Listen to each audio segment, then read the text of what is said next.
이곳에서 멀지 않은 곳에 라미라다라고 하는 곳 아시죠? 라미라다에 신학대학원이 있습니다. 소위 말해서 이제 바이올라 유니버시티 혹은 탈벗 세미나리가 있습니다. 그 탈벗 유니버시티, 바이올라 유니버시티의 한 교수님의 간증입니다.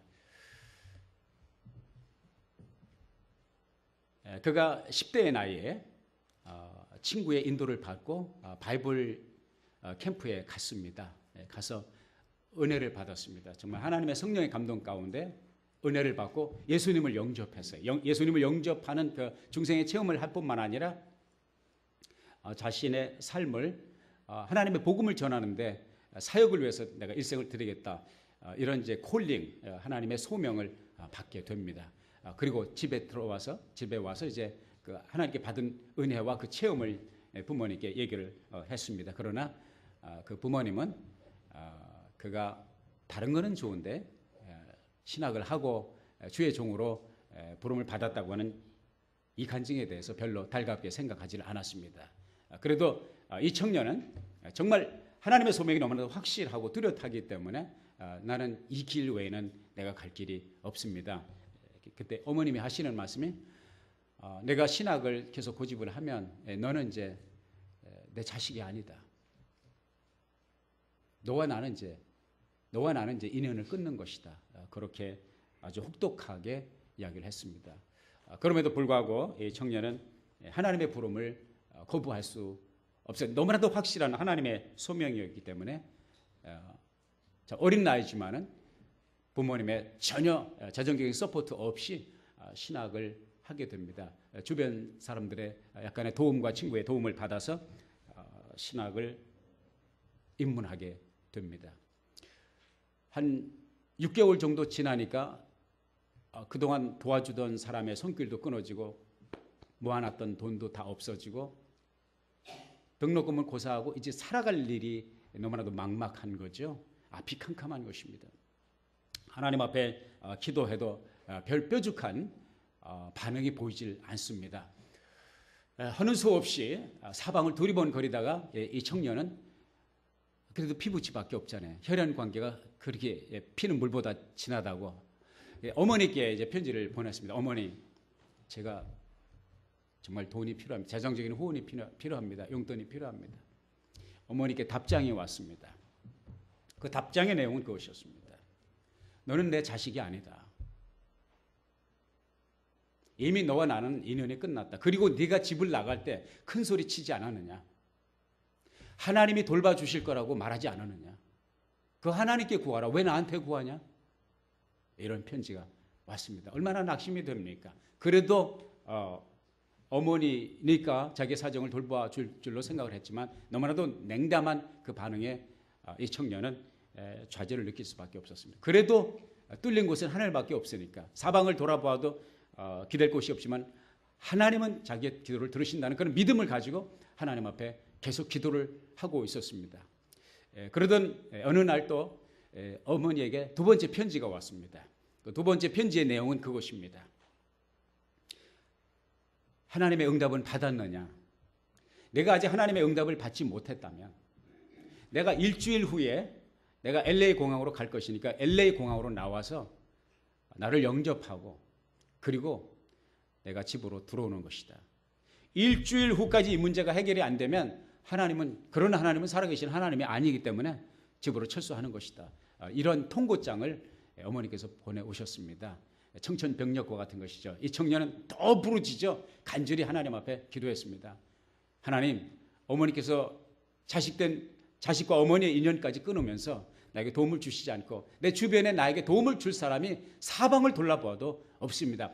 나에게는 하나님밖에 없습니다. 이제 일주일 후면 어머니가 오시는데 내가 그 어머니를 마주하기 위해서 LA 공항으로 가야 됩니다. 하나님 도우시옵소서. 일각이 여삼초로 간절한 마음으로 부르짖으면서 하나님 앞에 하루 이틀 사흘 마지막 어머니가 오신다는 날 아침까지 기도했습니다. 응답이 없어요. 아무 사인이 없어요. 그래서 이 청년은 결론을 내립니다. 뜻이 아니구나. 하나님이 살아계시지 않든지 내가 이 길을 가는 것이 뜻이 아니든지. 그리고 보따리를 주섬주섬 챙겨서 공항으로 나가게 됩니다. 사랑하는 여러분, 우리가 늘 듣는 강단에서 흘러나오는 말씀이 무엇입니까? 하나님은 살아계십니다. 하나님은 사랑이십니다. 하나님 우리의 작은 신음에도 귀를 기울이십니다. 이런 이야기를 늘 듣습니다. 목사인 저는 이런 이야기를 늘 하면서 삽니다. 그리고 여러분은 그런 선포를 듣습니다. 아멘으로 받아주십니다. 얼마나 감사한 일인지 몰라. 아멘으로 받아주시니 얼마나 감사하지. 그리고 책에서 봅니다. 말씀에서 봅니다. 간증집에서 봅니다. 그런데 우리를 힘들게 하고 어렵게 하는 것은 무엇입니까? 왜 그렇게 하나님이 사랑이 많고 하나님은 전지전능하시고 못하실 것이 없으시고 우리의 한숨에도 귀를 기울이시는 하나님이시라면 왜 우리의 삶에는 아직도 해결되지 않는 문제가 이렇게 첩첩삼중인가? 왜 나의 삶 속에는 이런 고난이 지속되고 있는가?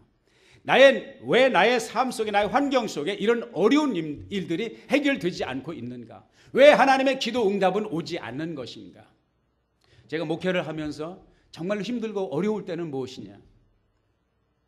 제 문제는 고사하고요. 제 문제는 제가 지고 갈 당연한 십자가지만 교우 여러분들이 저에게 기도 부탁을 해올 때 목사님 기도해 주세요. 그럼 저는 아멘 하고 기도 제목을 받습니다.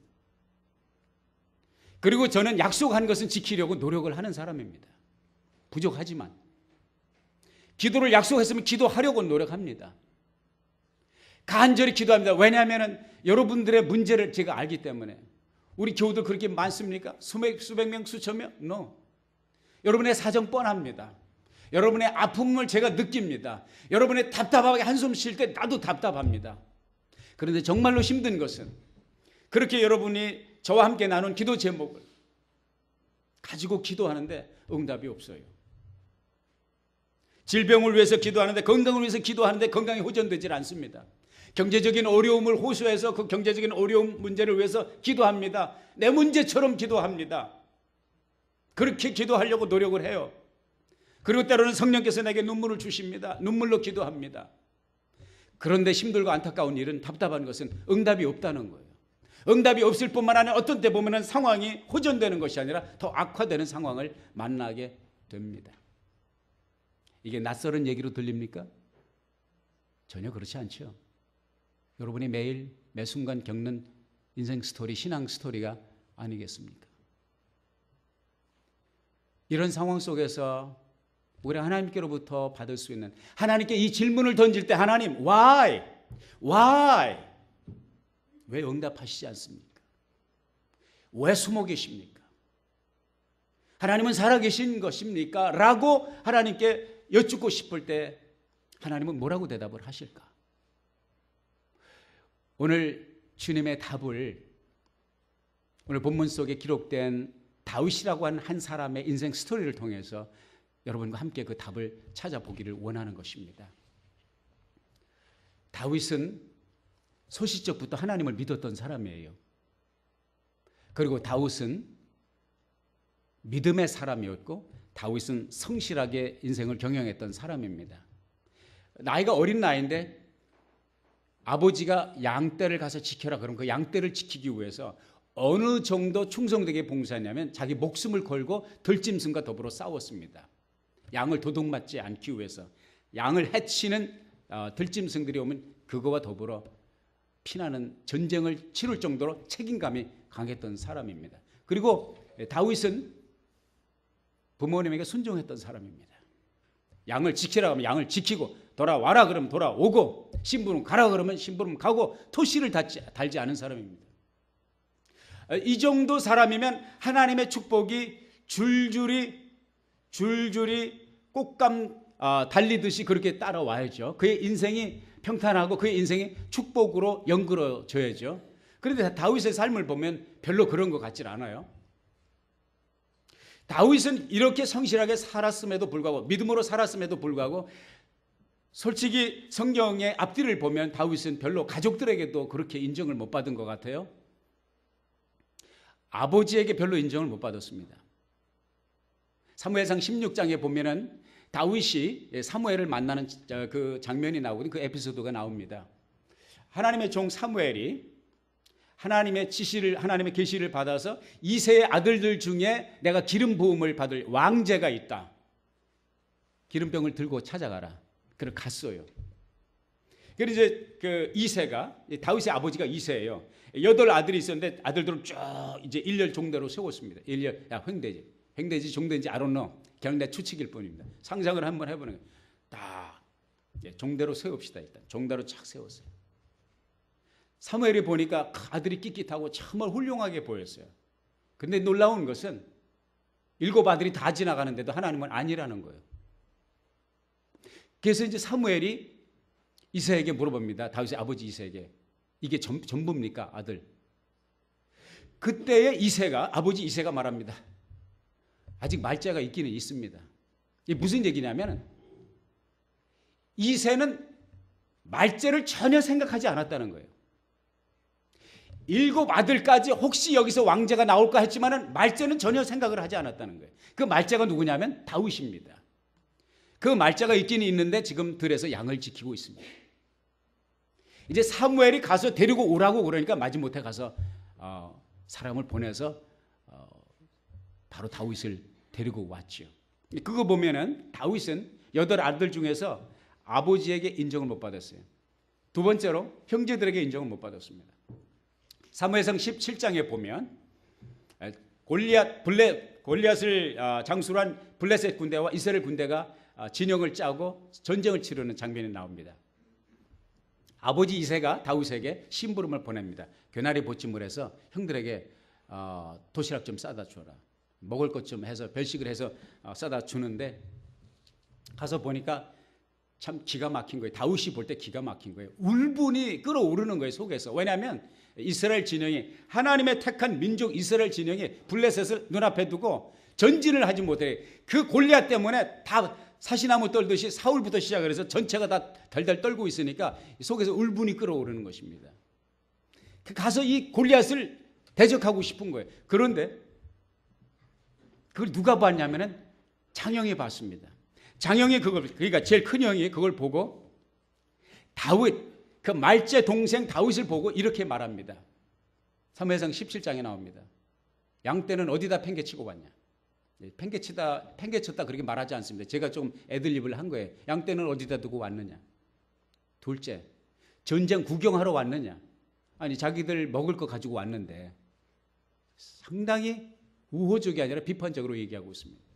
그러면서 이 장형이 다윗에게 하는 말이 나는 내 교만과 내 마음의 완악함을 안다. 이렇게 말하고 있습니다.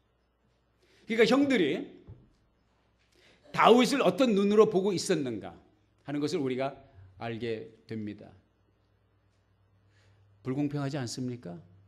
다윗과 같은 성실한 다윗이 무슨 잘못이 있습니까? 아버지 말씀에 순종하고 아버지 가라면 가고 오라면 오고 형들에게 해를 끼친 적이 없습니다. 그럼에도 불구하고 부당한 대우를 받고 있는 아버지조차 그를 인정하지 않는 부당함을 우리가 보게 됩니다. 그보다 더 심각한 다윗이 겪었던 고통의 문제는 뭐냐면 우리가 아는 대로 성경 스토리를 알지 않습니까? 골리앗을 상대하고 골리앗을 일격에 눕히지 않습니까? 소위 말해서 구국의 영웅입니다. 다윗은 구국의 영웅입니다. 다윗이 없었더라면 이스라엘 민족은 블레셋의 속국이 될 수밖에 없어요. 비참한 지배를 받을 수밖에 없는 상황에서 다윗이 믿음과 용기를 다해서 골리앗을 상대하고 골리앗을 눕힙니다. 그리고 이스라엘의 승리를 가져다 줍니다. 그런데 그 다윗에게 온 것은 무엇입니까? 부귀와 영화와 명예가 아닙니다. 사울 왕을 위해서 충성되이 봉사할 때 사울은 시기와 질투의 화신에 사로잡혀서 다윗을 죽이려고 혈안이 됩니다. 다윗은 그 사울의 창끝과 칼끝을 피해 결국은 망명생활을 하게 됩니다. 도망을 가게 됩니다. 들에 가서 삽니다. 굴에 가서 삽니다. 견디다 못해서 온 나라를 이잡듯이 뒤지는 군대를 일으키고 수천 명을 데리고 자기를 잡기 위해서 추적하는 그 사울을 피하기 위해서 이웃 나라로 망명까지 떠납니다. Is it fair?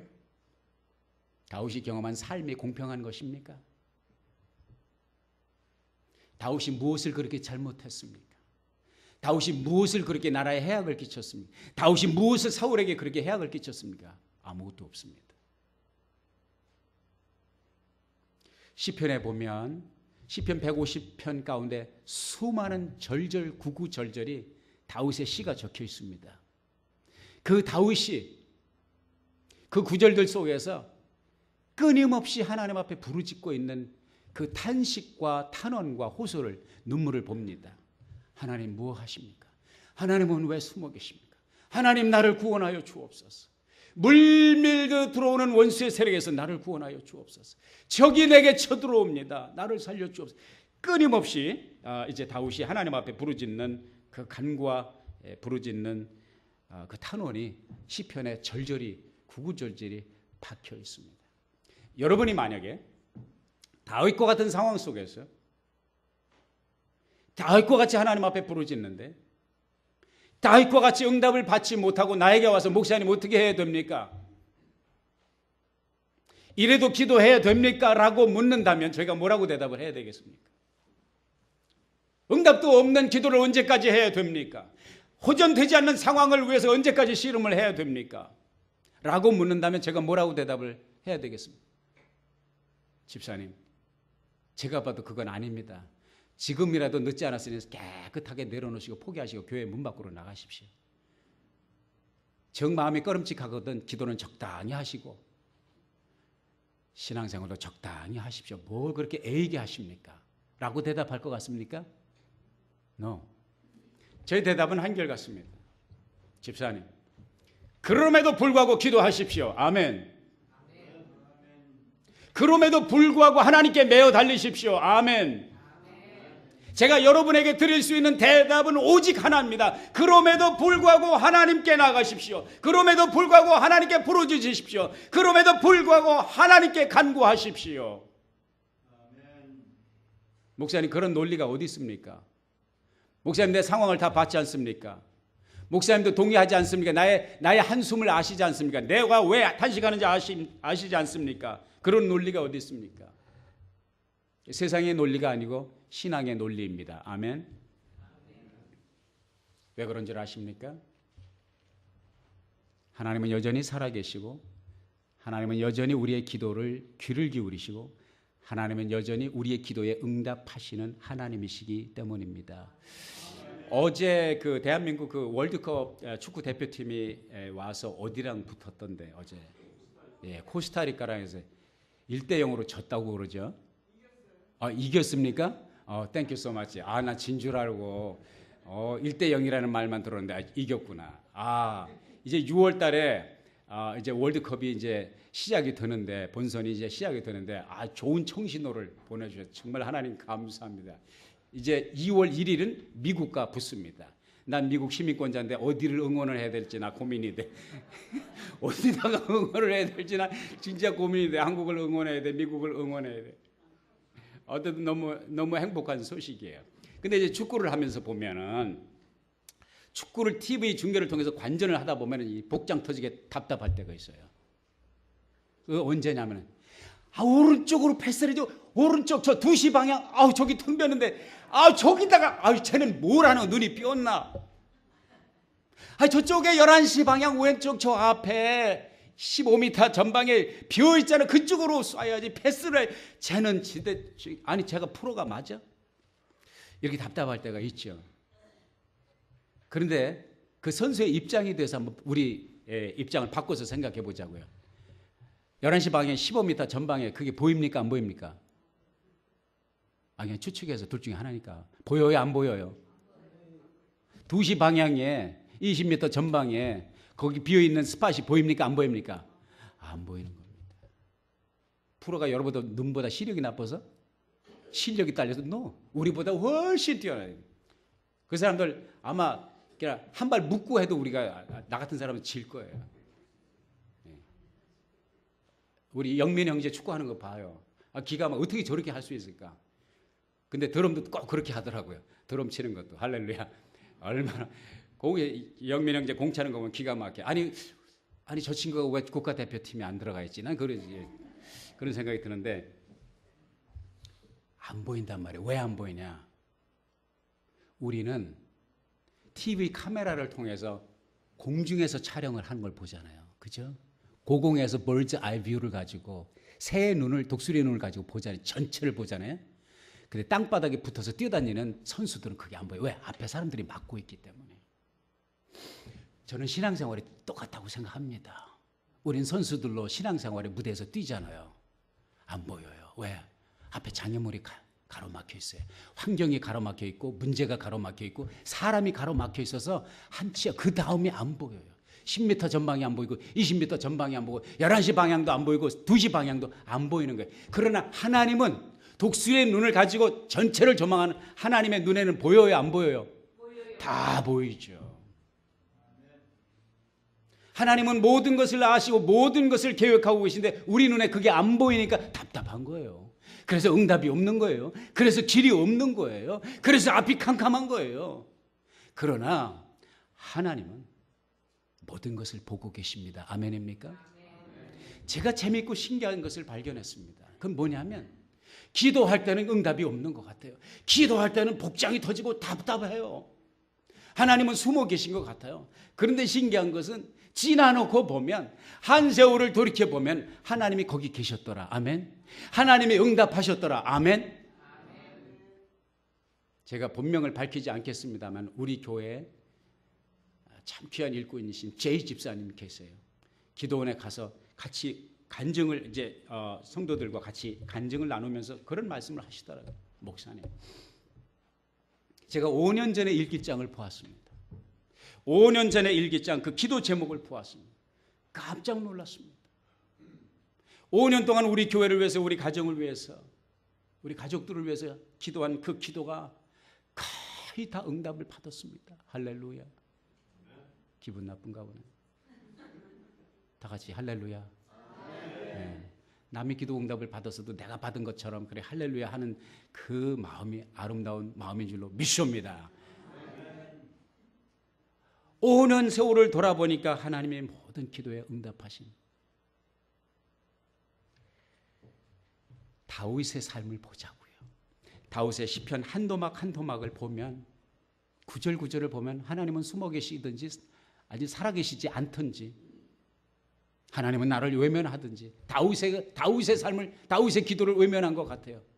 그러나 다윗의 삶의 전체를 고공뷰 카메라의 눈을 가지고 하나님의 눈을 가지고 다윗의 삶 인생 1막 1장부터 종장까지 보니까 거기서 우리가 어떤 결론을 내느냐. 다윗은 하나님의 기도에 응답하셨다. 할렐루야. 토굴을 드나들면서 광야를 헤매면서 물 없는 사막을 지나면서 하나님 나를 살려달라고 기도할 때는 하나님이 안 계신 것 같았지만 다윗은 자신의 삶을 돌아보면서 하나님께 그렇게 고백합니다. 너는 여호와를 바라라. 그는 나의 산성이시여 나의 요새시여 나의 반석이시여 나의 구원의 뿌리시여 나의 피할 바위시여 내가 찬송받으실 여호와께 찬양을 아뢰리이다. 주는 나의 모든 것의 모든 것 되십니다. You are my rock. You are my fortress. You are my horn of salvation. 할렐루야. 왜? 앞이 안 보였을 때는 아무것도 안 보였지만 지나놓고 보면 하나님의 역사의 자취를 볼 수가 있었다는 것입니다. 다윗은 하나님 앞에 기도한 대로 사망의 골짜기에서 하나님이 그를 기적적으로 구해 주셨어요. 그런 기적이 한두 번이 아닙니다. 지속적으로 다윗의 삶에 그런 기적이 나타나고 있습니다. 원수들을 하나님께서 대신 제압해 주셨고요. 그를 짓밟던 그를 괴롭히던 사람들 위에 하나님께서 다윗을 올려놓으시잖아요. 보잖아요. 다윗이 어디에 올라갔어요? 최고의 권자에 앉지 않습니까? 다윗이 거친 눈물의 빵을 먹고 하나님 앞에 기도할 때에 하나님이 어떻게 그를 갚아주십니까? 그 눈물의 빵을 거친 빵을 먹으면서 고통 속에 하나님께 울부짖을 때는 하나님이 그 기도에 응답하시지 않는 것 같지만 결론을 보니까 무엇입니까? 눈물의 거친 빵이 아니라 수락관 상궁들이 그때 임금님이 어떻게 되실까봐 맛까지 미리 보면서 은수저를 맛을 보면서 임금님에게 진상을 올리는 궁궐의 식사를 하지 않습니까? 광야를 헤매던 외로웠던 그를 위해서 하나님은, 집 없는 광야를 헤매던 다윗에게 하나님은 백향목으로 만든 궁궐을 주시지 않습니까? 할렐루야. 다윗의 눈물로 얼룩졌던 지난 세월의 그 수많은 어려움과 고통과 아픔과 그 답답한 현실과, 그리고 정말 우리도 그 사람처럼 축복을 누리고 싶다 할 정도로 축복받은, 그리고 축복의 롤마들이 되었던 다윗의 삶 가운데 무엇이 있었냐 이거야. 망명자의 삶, 하나님이 높여주신 궁궐에서의 삶, 이 사이에 무엇가 있었냐 이거예요. 그게 무엇이냐? 그것은 다윗이 끊임없이 하나님을 바라보았다는 것입니다. 끊임없이 하나님을 의지했다는 것입니다. 끊임없이 하나님 앞에 기도했다고 하는 것입니다. 어두운 그리고 긴 터널처럼 앞이 보이지 않는 상황 속에서도 보이는 하나님처럼, 들리지 않는 하나님이 들리는 하나님처럼 믿고 신뢰하며 그분을 추적했다는 거예요. 그분을 따랐다는 것입니다. 그것이 그를 강하게 했고 그것이 그를 담대하게 했다는 것입니다. 그래서 그는 들짐승들과 맞서 싸울 수 있었고, 그래서 그는 골리앗을 상대할 수가 있었습니다. 그리고 마침내 그 믿음과 그 기도와 그 신뢰의 끝을 보게 됩니다. 아멘. 옆에 분에게 격려하십시다. 믿음의 끝을 보시길 바랍니다.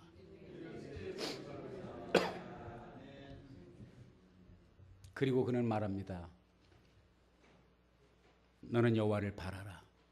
너는 여호와를 바라. 네 마음을 강하고 담대히 하여 여호와를 바라라. 제가 아까 라미라다에 있는 바이올라 대학의 교수님 간증 얘기했죠. 그건 사실 반쪽입니다. 절망 가운데 보따리를 싸고 집으로 가기 위해서, 어머니를 맞이하기 위해서 학교 문을 나서는데 누군가를 인카운터했습니다. 맞닥뜨렸습니다. 그 학교 교무과장을 만났습니다. 교무과장이 딱 그 학생을 보니까 보찜을 싸고 가는데 벌써 표정이 안 좋은 게 있잖아요. 왜 그러냐? 무슨 문제 있냐? 이야기를 시작하고 사무실로 들어와라. 사무실에 들어가서 그 교수님하고 이 학생이 이야기를 합니다. 이러이러 선은 이렇고 후는 이렇게. 이제 제가 하나님의 뜻이 아닌 것 같습니다. 어머니를 모시고 집으로 가야 될 것 같습니다. 말할 때 교수님이 너 편지 하나 와 있던데 가기 전에 그거나 좀 뜯어보지 그랬어요. 그 교수님의 말씀을 듣고 자기 앞으로 왔다는 편지를 보니까 모르는 사람이 그 편지를 뜯었습니다. 낯선 사람으로부터 체크가 하나 왔어요. 그 하나님 앞에 구했던, 그 어머니에게 구했던 액수의 거의 2배가 왔습니다. 할렐루야. 사랑하는 여러분, 앞이 캄캄하고 어두운 터널 같아도, 끝이 보이지 않고 결론이 없는 것 같아도 끝까지 주를 붙잡는 자에게 좋은 끝이 있는 것을 믿으시기를 주의 이름으로 부탁합니다. 더 놀라운 것은 그 수표를 가지고 공항에 갔어요. 어머니는 자기 아들 데리고 가려고 했어요. 그 아들의 수표를 보이면서 하나님은 엄마, 내가 큰 소리 치고 나온 대로 살아 계십니다. 엄마가 기분이 되게 나빠서 다시 가서 아들 데리고 갈 줄 알았더니 못 데리고 가니까 기분 나빠서 혼자 갔습니다. 얼마간의 시간이 지난 후에 어머니께로부터 연락이 왔습니다. 아들아, 네가 믿는 하나님을 어떻게 하면 나도 믿을 수 있느냐. 할렐루야. 그래서 어머니가 예수를 영접하고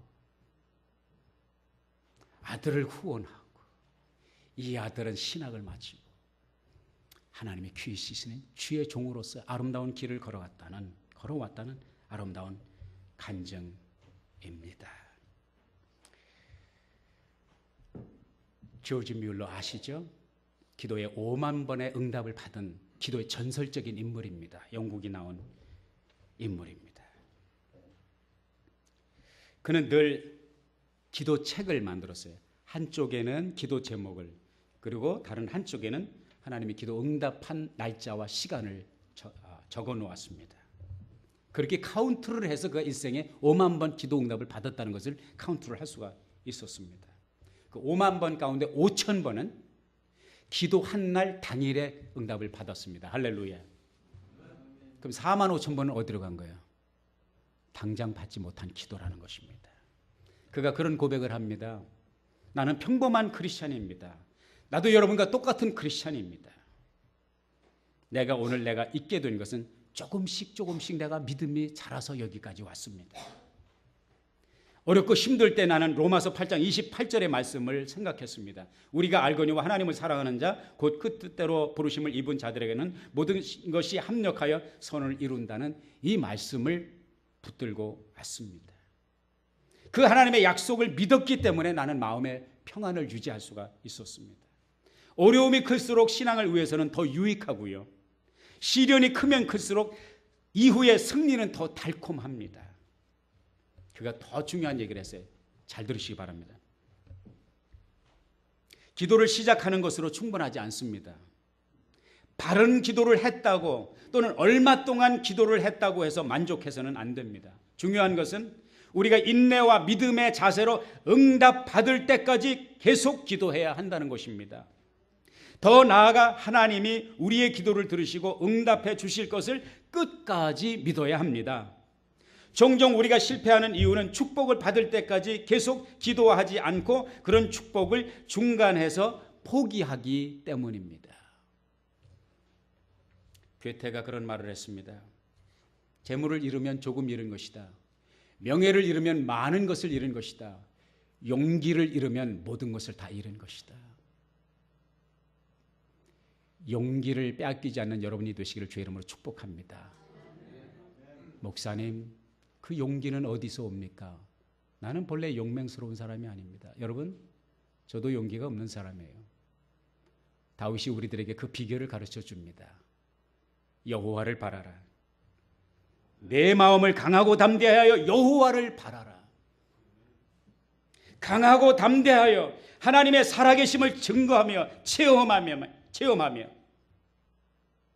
앞에 어떤 장애물이 있어도 앞이 아무것도 보이지 않아도 모든 것을 보고 계시며 모든 것을 예비하시며 모든 것을 응답하시는 하나님께 여러분의 시선의 초점을 그분을 의지하고 강하고 담대하여 하나님의 살아계심을 체험하고 증거하는 2014년도 한 해 되기를, 그리고 일생이 되기를 예수의 이름으로 축복합니다. 기도하겠습니다.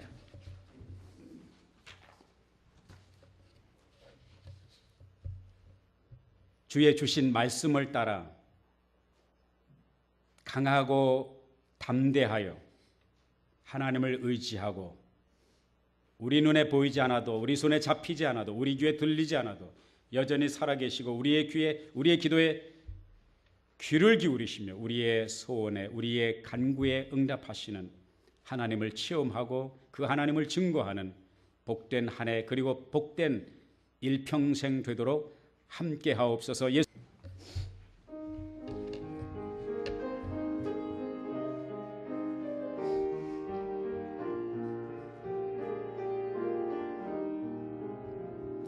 주께 두 손 모아 비나니 크신 은총 베푸사 밝아오는 이 아침을 환히 비춰주소서.